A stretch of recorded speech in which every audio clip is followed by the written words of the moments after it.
बस वहाँ बैठोगे तो शांति मिलेगी। और जो व्यक्ति शांत नहीं बैठा है वो उस व्यक्ति के पास शांति नहीं मिलेगी। हम कैसे समझें ये व्यक्ति शांत है या नहीं? हम व्यक्ति ये शांत है या नहीं? व्यक्ति से शांत की तो बड़ी विचित्र बात है। अगर कह दो कि शांत हो जाओ तो शांत नहीं होते, और किसी से कह दो कि वे शांत हो गए, किसी से कह दो कि अशोक जी शांत हो गए,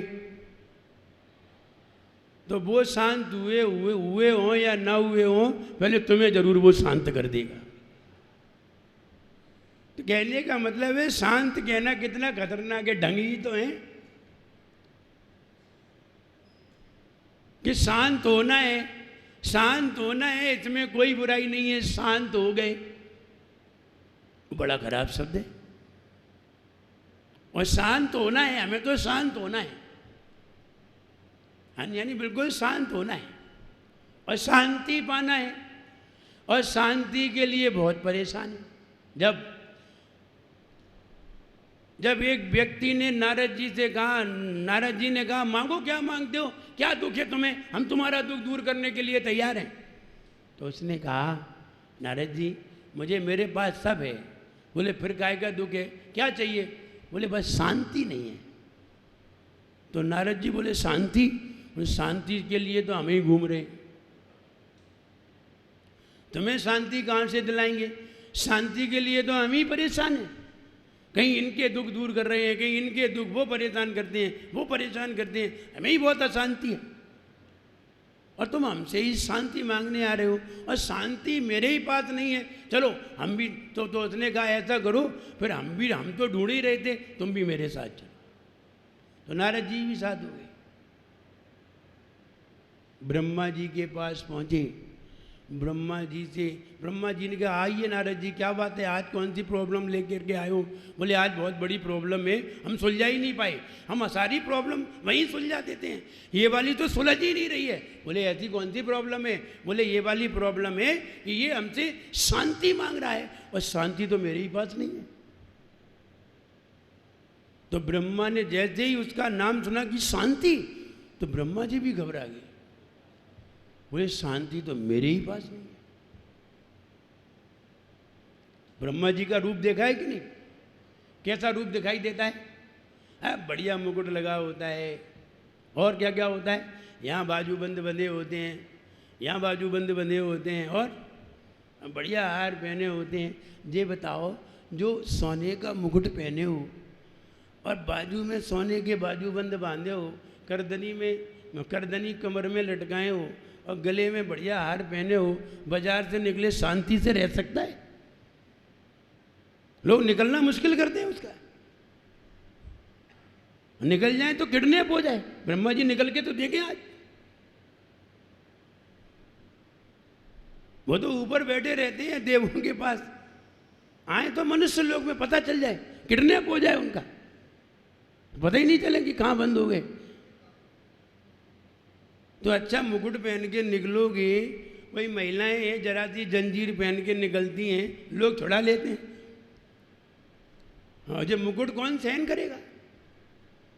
तो ब्रह्मा जी बोले शांति तो मेरे ही पास नहीं है, हम ही बहुत अशांत रहते हैं, बहुत डर लगता है इधर उधर जाने दे, और सारे सामान हमारे ही पास हैं। तो ब्रह्मा जी बोले शांति तो मेरे ही पास नहीं है। फिर ऐसा करते हैं नारद जी, तुम जहाँ ढूंढने जा रहे हो चलो हम भी चलते हैं, हम भी वहीं से ही ले आएंगे जहाँ तुम्हें मिलेगी।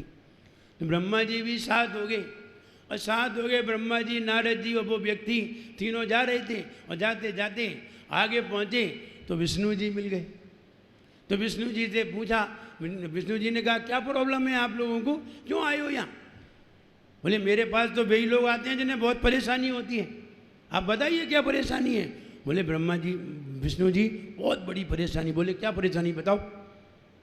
मैं तो तैयारी बैठे थे दूर करने के लिए। तो उन्होंने कहा विष्णु जी इसके पास सब है, लेकिन एक चीज़ ना तो मेरे पास है, ना नारद जी के पास है, ना इसके पास है, ये भी मांग रहा है और हम भी वही चाहते हैं। तो क्या चाहते हो? बोले शांति की आवश्यकता है, हमें सब तरह से शांति हो, हमें कोई प्रॉब्लम ना हो। विष्णु जी बोले जाके इसके लिए तो हम ही परेशान हैं, तुम मेरे ही पास आ गए। बोले फिर ऐसा करो कि तुम भी हमारे साथ चलो, चलो ढूंढने के लिए शांति। अब चल पड़े। कहाँ जाए? नदी के किनारे पहुँचे। नदी के किनारे कौन मिलता, कोई नहीं मिला। थोड़ी नदी पार की, सामने भयंकर जंगल था, जंगल में घुस गए। देखते हैं कहाँ शांति मिलेगी।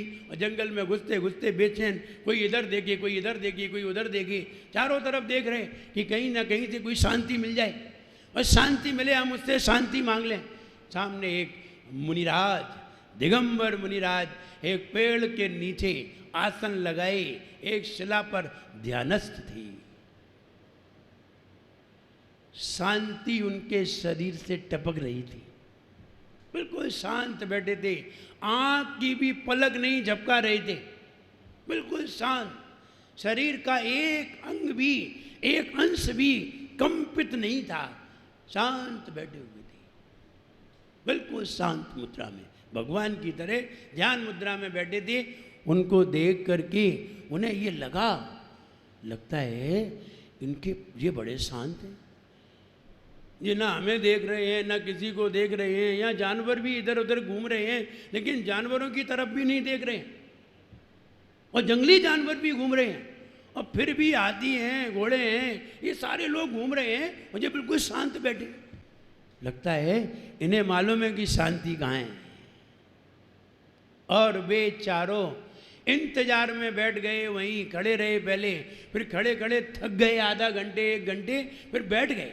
और बैठ के कब ये आँख खोलें और इनसे कहें भगवान आपको कहीं शांति बताओ कि शांति कहाँ मिलेगी, कैसे मिलेगी। और वे बैठ गए। 1 घंटे क्या 2 घंटे बैठे रहे। महाराज सामायिक में बैठे थे, हिले तक नहीं, अपनी आँख बंद किए ध्यानस्थ मुद्रा में बैठे थे। और वे बैठे थे तो आपस में बात करने लगे, यार बहुत देर हो गई महाराज तो आँख ही नहीं खोल रहे हैं, अब क्या करें। तो थोड़ी देर और बैठो, और जरा सा कोई बोले तो शांत रहो, शांत रहो। उनसे कहते शांत रहो, और शांत रहो। तो सब बिल्कुल चुपचाप बैठे थे, शांत बैठे थे। 2 घंटे हो गए, 2 घंटे से 3 घंटे हो गए। उन्होंने कहा जब 3 घंटे इंतजार किया, 1 आध घंटे और सही। 4 घंटे हो गए, 4 घंटे तक बिल्कुल वो शांत बैठे रहे, और वो भी मुनिराज जैसे ही बैठ गए। वो भी मुनिराज जैसे ही बैठ गए। और मुनिराज जैसे ही बैठ गए, और जब मुनिराज जैसे बैठ गए, सामने चारों लोग बैठे हुए थे, और चारों लोग जब बैठे शांत बैठे हुए थे, 4 घंटे का स्थान देख करके 4 घंटे तक बैठे रहे, और बैठे रहे बैठे रहे बैठे रहे, उनको ही देखते रहे। और उनको देखते देखते देखते देखते अब उनका मन कहीं जाने का भी नहीं हो रहा था। अब कोई ये भी कह रहा था कि चलो भाई 4 घंटे हो गए, अपन और आगे बढ़ें और कहीं देखेंगे। लेकिन तब भी कोई उठने को तैयार नहीं हुआ। जब चारों जन वहाँ बैठे रहे और 4 घंटे हो गए, 4 घंटे से 4.5 5 घंटे हो गए। 5 घंटे तक वो मुनिराज की आँख खोलने का इंतजार करते रहे। बीच बीच में वे खुद भी वैसे बैठ करके आँख बंद कर लें। अब करें क्या? कोई मन नहीं लग रहा है तो वो भी बैठ करके आंख बंद करके ऐसे बैठ जाएं। आप मंदिर में बैठ जाइए, मंदिर में आप आधा घंटे बैठिए, 1 घंटे बैठिए, आप कोई जाप नहीं करें, धीरे धीरे आपका मन होने लगेगा कि हम भी बैठ जाएं ऐसे ही भगवान जैसे। तो ऐसे बैठ जाएंगे, थोड़ी देर बैठे फिर ऐसे बैठ जाएंगे, फिर ऐसे बैठ जाएंगे। वो ऐसे बैठने लगे और बैठते बैठते जब 4-5 घंटे हो गए और 5 घंटे होने के बाद मुनिराज की नींद, मुनिराज का ध्यान खुला और उन्होंने अपनी आंखें खोली और आंखें खोल करके सब लोगों ने हाथ जोड़ करके उन्हें प्रणाम किया। उन्होंने आशीर्वाद दिया। बोले मुनिराज, हे मुनिराज, हम लोग बड़ी समस्या में हैं। बोले क्या समस्या है? बोले समस्या ये है कि हम शांति चाहते हैं। ये सब लोग शांति के चाह में भटक रहे हैं, जंगल जंगल घूम रहे हैं और घूम रहे हैं कि हमें कहीं शांति मिल जाए। तो मुनिराज ने कहा, वहीं विष्णु बैठे थे, तो विष्णु ने कहा बात समझने की प्रयास करें। देखिए, शांति दी नहीं जाती है, शांति तो स्वयं ही पैदा हो जाती है। बोले कैसे? देखिए, बोले अभी हम इन मुनिराज के पास 4-5 घंटे से बैठे हैं, कितने शांत बैठे हैं, ना हम तुमसे बात कर रहे हैं ना तुम हमसे बात कर रहे हो। शांति तो अपने आप ही भीतर पैदा हो गई अगर कोई शांत व्यक्ति मिल जाए। इसलिए हम भगवान के सामने आते हैं, घर में दिन भर आपाधापी, ये करो, ऐसा करो, वैसा करो, मूड खराब रहता है। घर में जाते ही आदमी को पहले तो आदमी शादी के लिए चक्कर लगाता है। पहले तो आदमी शादी के लिए चक्कर लगाता है, कहीं युवक युवती सम्मेलन तो हो जाए। ऐसे उचक के पहुंच जाते थे, हाँ हमें शादी करनी है। पहले शादी के लिए ससुराल के चक्कर लगाता है, अब शादी हो गई, अब घर आते ही चक्कर आते हैं। पहले चक्कर लगाते थे और अब चक्कर घर आते ही चक्कर आने लगते हैं। न जाने कौन सी डिमांड आ जाए। तो कहने का मतलब ये है कि हम सर्व शांतिदायक, ये छंद सभी प्रकार की शांति को प्रदान करने वाला। शांति तभी प्राप्त होती है जब हम किसी शांत व्यक्ति के सामने बैठ जाते हैं, अपने आप शांति झरने लगती है। आप किन्हीं महाराज के पास बैठे, अपने आप शांति महसूस होगी। महाराज शांत बैठे हों तो आप ध्यान में बैठे हो, आप उन्हें देखें, अपने आप शांति प्राप्त अपने आप होने लगेगी। सर्व शांतिदायक इसकी जाप देखिए। ओम ह्रीम अरहम नमो महु सवीनम। वे मुनि महाराज जिनके हाथ में फीका भोजन आता है, फीका जैसे दूध दिया तो दूध में शक्कर नहीं डाली, ऐसा ही दे दिया। कोई मावे की चीज़ दी, उसमें कोई शक्कर नहीं डाली, ऐसा ही दे दिया। और ऐसा ही दे दिया और महाराज ने ले लिया। लेकिन महाराज ने जैसे ही लिया तो उनके मन में कोई विकल्प आ गया कि इसमें मीठा नहीं है, मीठा और होता तो अच्छा लगता। बस इतना सा विकल्प आया कि उनके हाथ में फीका भोजन सारा मीठा हो जाएगा। विकल्प आने पर ही मीठा होगा। ऐसा नहीं है कि विकल्प नहीं आया और वो जो भी आएगा वो सब मीठा हो जाएगा, फिर नमकीन तो कुछ खा ही नहीं पाएंगे।